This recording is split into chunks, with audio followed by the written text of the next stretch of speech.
गोपाल दास वर्मा के बड़े बेटे पवन की शादी को 4 साल हो गए थे। गोपाल दास के घर में कोमल वर्मा और पवन की पत्नी खुशबू और गोपाल दास का छोटा बेटा आकाश रहा करते थे। वर्मा जी का परिवार काफी संपन्न और खुशहाल भी था। उनके घर में किसी चीज की कोई कमी नहीं थी। उनके दोनों बेटे अपने माता पिता की बात मानते थे और उनके साथ ही रहा करते थे। वर्मा जी अपने घर में बहुत खुश थे, लेकिन इनकी बहू खुशबू की एक बहुत बुरी आदत थी। वो किसी काम को गलत करने के बाद उसे सही साबित करने के लिए 100 झूठ बोला करती थी। बार बार समझाने के बाद भी अपनी आदत में सुधार लाने की कोशिश नहीं करती थी। इसी वजह से कमलेश और पूरा घर बहुत परेशान था।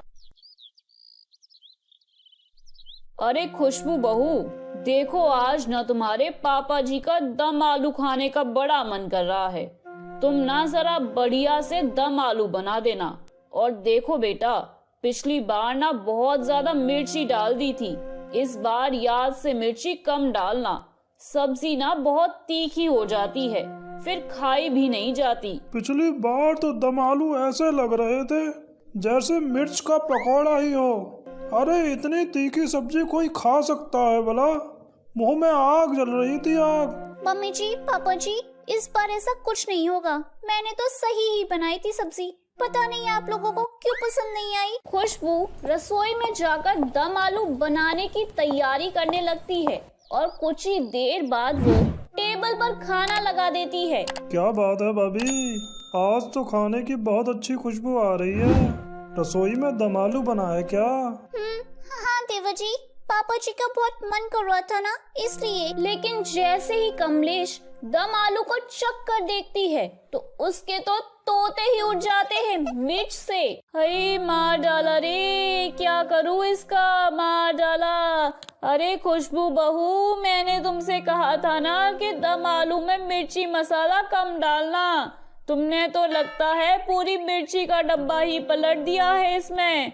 तूने तो पिछली बार की तरह ही दम आलू बना कर रख दिए हैं। कितनी बार कहा है मिर्ची कम डाला करो।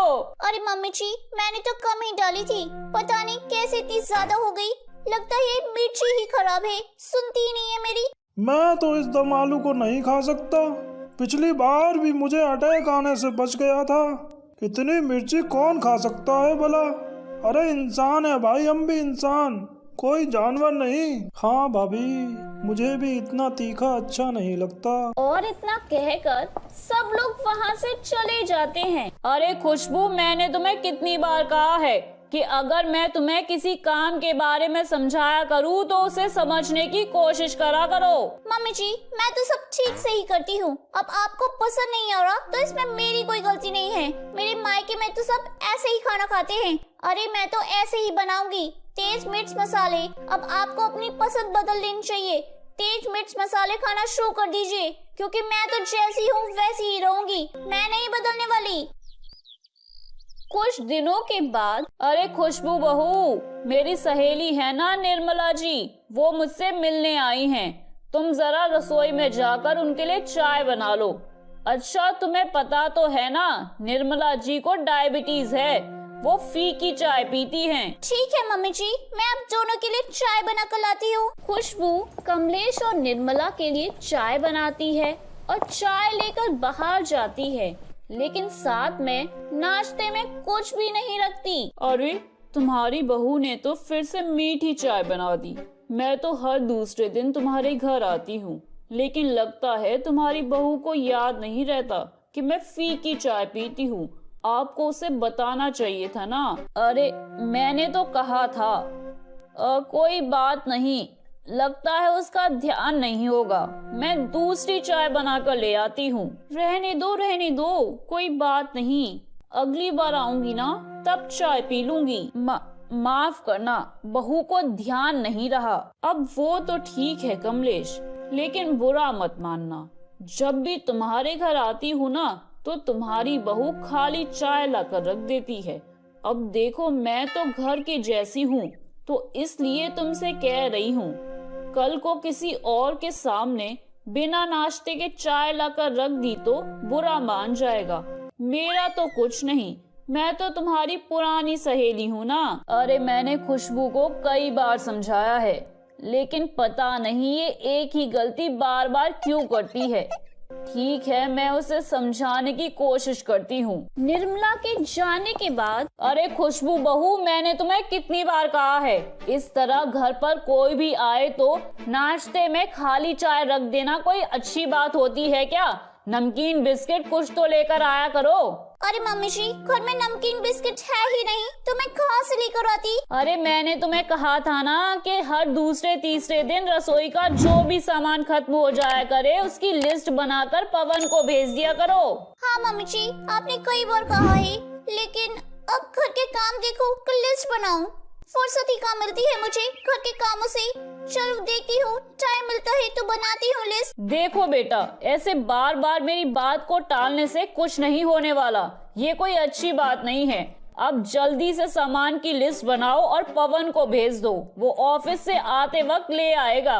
इतना कहकर कमलेश वहाँ से चली जाती है। अगली सुबह जब सब लोग सोकर उठते हैं तो चाय का इंतजार करते हैं। क्या बात है, आज तो बहुत देर हो गई। खुशबू ने चाय नहीं बनाई क्या आज? हाँ, मैं भी यही सोच रहा था पापा। इस वक्त तो खुशबू चाय बनाकर ले आती है, आज पता नहीं क्या हो गया। आकाश बेटा, जरा अपनी भाभी को देख कर तो आ, वो चाय बना भी रही है या नहीं। अरे वो लीजिए, भाभी खुद ही आ गई। अरे क्या हुआ खुशबू, आज तुमने सुबह की चाय क्यों नहीं बनाई? वो क्या है ना मम्मी जी, रसोई में चीनी खत्म हो गई थी।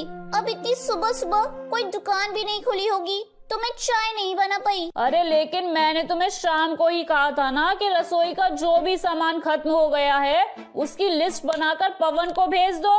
हाँ मम्मी जी, आपने कहा तो था, लेकिन मुझे पेन और पेपर नहीं मिला, तो मैं कहाँ से लिस्ट बनाती? अब इसमें मेरी कोई गलती नहीं है। अरे खुशबू, इस तरह की लापरवाही ठीक नहीं है।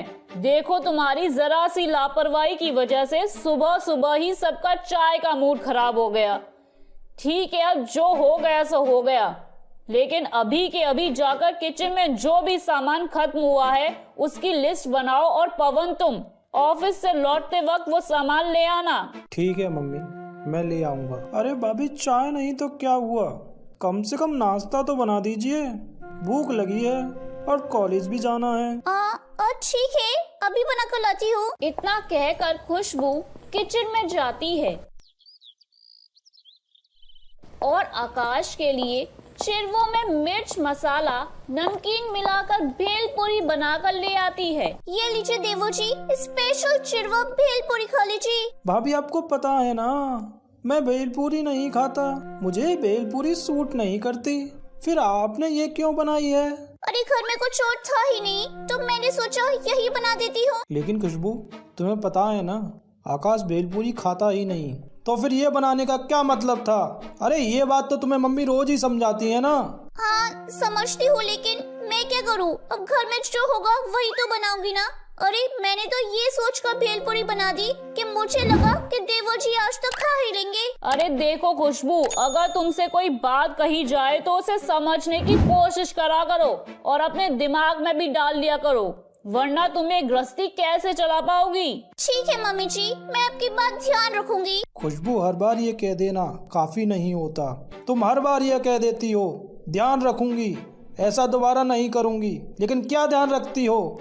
अच्छा ये बताओ, जो शर्ट मैंने तुम्हें वॉश करके आयरन करने को दी थी वो कर दी? अरे नहीं नहीं, वो तो अभी वॉश ही नहीं हुई, तो आयरन कहाँ से करूँ? मैं तो कहती हूँ आप ना नई शर्ट खरीद लो, वो वैसे भी बहुत पुरानी हो गई है। जानती हो खुशबू, आज मीटिंग के लिए मुझे वही शर्ट पहननी थी, वो मेरी ऑफिस यूनिफॉर्म वाली शर्ट है। तुम्हारी गलती की वजह से मेरी मीटिंग नहीं हो पाएगी। लेकिन इसमें मेरी क्या गलती है? पिछली बार भी यही हुआ था। खुशबू, कितनी बार कहा है तुमसे, तुम्हारी समझ में क्यों नहीं आता? अरे मुझे नहीं समझना कुछ भी, मैं जैसी हूँ वैसी ही रहूंगी, मैं नहीं बदलने वाली। और मैं आपको दूसरी शर्ट देती हूँ, उसे पहन लेना बस। कमलेश को समझ में नहीं आ रहा था कि वो अपनी मोटी चमड़ी की बहू को किस तरह से समझाए। खुशबू, मुझे वही ऑफिस यूनिफॉर्म वाली शर्ट वॉश और आयरन की हुई चाहिए कल, समझे तुम? इतना कहकर पवन वहाँ से गुस्से में उठकर चला जाता है। क्या खुशबू को अपनी गलती का एहसास होगा? क्या वो अपने ससुराल के लोगों की बात को सीरियस लेना शुरू करेगी? क्या मोटी चमड़ी की बहू बातें समझना सीख जाएगी? दिन बीतता है और अगली सुबह वही हुआ जो हमेशा होता है। खुशबू, तुमने आज भी मेरी शर्ट वॉश करके नहीं रखी। अब मैं तुम्हारी वजह से अपनी मीटिंग को आगे बढ़ाता रहूं? हाँ, वो घर के कामों में बिजी हो गई थी तो मुझे ना टाइम ही नहीं मिला। मुझे तो लगता है तुम घर के कामों में बिजी नहीं, कामचोर हो गई हो, कामचोर। तुम्हारे ऊपर किसी बात का कोई असर ही नहीं होता। सब घर वाले तुम्हारी इस आदत से बहुत परेशान हैं। मैंने कहा ना, आपने जो कहा मैं वो कर दूंगी। आप अपनी मीटिंग कल अटेंड कर लेना। इतना कहकर खुशबू बड़ी ही ऐंठ में वहाँ से चली जाती है। अगले दिन सुबह सुबह जब पवन ऑफिस के लिए तैयार होता है तो खुशबू को आवाज देता है, मेरी शर्ट लेकर आओ। कौन सी शर्ट पवन जी? अरे वही जो मुझे मीटिंग में पहननी है। तुमने कल तो वॉश करके नहीं रखी थी, आज तो रखी है ना। ओ वो शर्ट पवन जी, आप छोड़ो ना उस शर्ट को, आप कोई भी शर्ट पहन लो ना, इतनी सारी शर्ट हैं। इतनी बात सुनकर पवन नाराज होकर ऑफिस चला जाता है। खुशबू की छोटी छोटी गलतियों की वजह से, किसी बात को ना समझने की जिद की वजह से घर के लोगों को बहुत परेशानी होने लगी थी। कुछ दिनों के बाद, अरे देखो खुशबू बहू, पवन की बुआ जी के घर में ना शादी है और हम सबको वहाँ जाना है। मेरे घुटनों में ना बहुत दर्द है। एक काम करो, तुम ना 4-5 साड़ियाँ खरीद कर ले आओ, हमें बुआ जी के घर में गिफ्ट करने हैं। ठीक है मम्मी जी, लेकिन किस तरह की साड़ी लानी है ये तो बताइए, वरना आप बाद में कहेंगे कि मैंने ध्यान ही नहीं रखा। बहू तुम ठीक कहती हो। एक काम करो, सिल्क की साड़ियाँ ले आना बुआ जी के लिए। बुआ जी को ना सिल्क की साड़ियाँ बहुत पसंद हैं। 2 साड़ियाँ बुआ जी के लिए और 2 साड़ियाँ उनकी बहू के लिए। और मम्मी जी आपके लिए? अगर आपके लिए लानी हो तो बता दीजिए, मैं वो भी लेकर आ जाऊंगी। अरे नहीं बहू, मुझे नहीं चाहिए। और देखो, साड़ियाँ पैक करवा के मत लेकर आना, पहले मैं चेक करूंगी, उसके बाद ही हम बुआ जी को साड़ियाँ गिफ्ट करेंगे। ठीक है मम्मी जी, हम ना साड़ियों की पैकिंग ना घर पर ही कर लेंगे। अभी मैं सिर्फ साड़ी खरीद कर ले आती हूँ। खुशबू मार्केट जाती है और शॉपिंग करके वापस लौट आती है। लेकिन ये क्या, खुशबू ने तो सारी साड़ियाँ गिफ्ट पैक करा ली थी। अरे मम्मी, ये सारी साड़ियाँ तो गिफ्ट पैक हैं, अब आप इन्हें चेक कैसे करेंगी? अरे खुशबू बहू, मैंने तुम्हें कहा था ना कि साड़ियों को गिफ्ट पैक मत करवाना। अब मैं बिना देखे बुआ जी को साड़ी कैसे दूंगी? अरे मम्मी जी, इसमें देखने की क्या जरूरत है, सारी साड़ियाँ ना बहुत सुंदर हैं। लेकिन फिर भी सारी साड़ियाँ देखना बहुत जरूरी है। कमलेश, एक काम करो, ये गिफ्ट पैक खोल लो, हम दोबारा पैक कर लेंगे। लेकिन पापा, ये गिफ्ट पैक तो शोरूम से कराई हुई है, आप देख रहे हैं ना कितनी सुंदर पैकिंग है। हम लोग घर पर इतना अच्छा पैक कर ही नहीं पाएंगे और हमारे पास इतना वक्त भी नहीं है कि दोबारा बाहर जाकर पैक करवा लें। अरे पवन ठीक कह रहा है, थोड़ी देर में हमें निकलना भी है और अगर लेट हो गए तो टाइम पर कैसे पहुंच पाएंगे बुआ जी के घर? फिर ठीक है, जो भी है देखा जाएगा, हम लोगों को अब निकलना चाहिए। और इस तरीके से गोपाल दास का पूरा परिवार बुआ जी के घर पहुंचता है। अरे आओ आओ कमलेश तुम लोगों को देखकर ना बहुत अच्छा लगा। कैसी हैं बुआ जी? अरे मैं बिल्कुल ठीक हूँ बेटा, शादी के बाद तू पहली बार आ रहा है हमारे घर। बुआ जी, ये आपकी और आपकी बहू के लिए कुछ गिफ्ट हैं। अरे इन सब की क्या जरूरत थी? जरूरत क्यों नहीं थी, और जानती हो, बड़े प्यार से कमलेश आपके लिए गिफ्ट खरीद कर लाई है। हाँ बुआ जी, मम्मी जी ना आपको गिफ्ट देने के लिए बहुत परेशान थी। वो ना आपको अच्छी से अच्छी चीज देना चाहती थी, इसलिए ना उन्होंने अपनी पसंद से ये सारी साड़ियाँ आपके लिए खरीदी हैं। कुछ देर बुआ जी के घर रुकने के बाद गोपाल दास का पूरा परिवार अपने घर लौट आता है। लेकिन अगले दिन सुबह सुबह बुआ जी गोपाल दास के घर पहुंचती हैं और वो बहुत गुस्से में थी। अरे क्या हुआ, आप सुबह सुबह यहाँ पर? अरे ये कैसा मजाक है कमलेश, अगर तुम्हें मुझे गिफ्ट नहीं देना था तो ना देती, लेकिन ये सब करने की क्या जरूरत थी? अरे लेकिन हुआ क्या है? आप इतने गुस्से में क्यों लग रही हैं? अरे इस तरह की साड़ियाँ कोई किसी को गिफ्ट में देता है क्या? अरे तुम तो जानती हो ना कि मैं सिल्क की साड़ियाँ पहनती हूँ। इस तरह की कॉटन की साड़ियाँ तुमने मुझे और मेरी बहू को दे दी, और इनके कलर तो देखो कितने अजीब हैं। माफ करना, लेकिन इस बार ना साड़ी मैं खरीद कर नहीं लाई, खुशबू लेकर आई थी। अरे कमलेश, क्यों झूठ बोलती हो? कल तो तुम कह रही थी कि तुम अपनी पसंद से बहुत अच्छी अच्छी साड़ियाँ मेरे लिए खरीद कर लाई हो। वो तो मैंने इसलिए कहा था क्योंकि मुझे लगा कि साड़ी कोई भी खरीद कर लाए, क्या फर्क पड़ता है। और अगर मैं कहूँगी कि साड़ी मैं खरीद कर लाई तो आपको अच्छा लगेगा। अरे इसका मतलब तुम झूठ भी बोलती हो। अपनी गलती का सारा इल्जाम अपनी बहू के सिर मढ़ रही हो। अरे नहीं नहीं नहीं, ऐसी कोई बात नहीं है, मैं तो बस। लेकिन बुआ जी अब कमलेश की कोई बात नहीं सुनती और नाराज होकर वहाँ से चली जाती हैं। उनके जाने के बाद खुशबू बहू इधर आओ। अरे तुम्हें एक बार में समझ नहीं आती क्या कोई बात? क्या हुआ मम्मी? आप सुबह सुबह भाभी पर क्यों चिल्ला रही हैं? अरे क्या बात है मम्मी, आप इतना गुस्सा क्यों कर रही हो? अरे मैंने खुशबू से कहा था कि बुआ जी के घर के लिए सिल्क की साड़ियाँ खरीद कर लानी हैं, लेकिन इसने गिफ्ट पैक के अंदर कॉटन की सस्ती साड़ियाँ डलवा कर बुआ जी को दिलवा दी। खुशबू बहू, क्यों किया तुमने ऐसा? तुम जानती हो ना ये हमारी परिवार की इज्जत का सवाल है।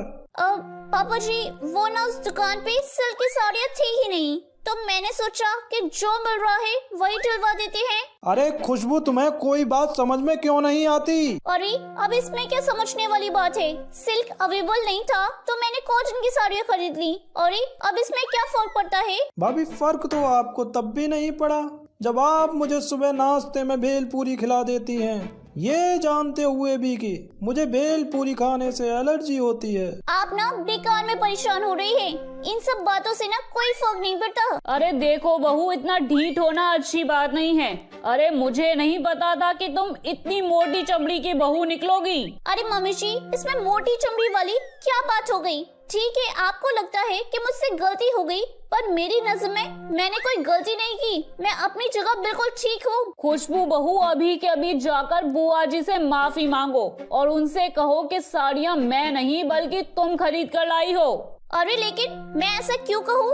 उस वक्त तो मैंने आपका नाम लिया तो आप बड़ी खुश हो रही थी ना, और वैसे भी अभी मेरा मूड नहीं है माफी मांगने का। और इस तरह से एक बार फिर खुशबू के ऊपर कमलेश की बातों का कोई असर नहीं होता। पूरा परिवार अपना सर पीट लेता है, लेकिन खुशबू मुस्कुराते हुए वहाँ से चली जाती है और परिवार वाले खुशबू को उसके हाल पर छोड़ देते हैं और सब अपने अपने जिंदगी में व्यस्त हो जाते हैं। अब कोई खुशबू पर ध्यान ही नहीं देता। मम्मी, आप सच कहती हैं।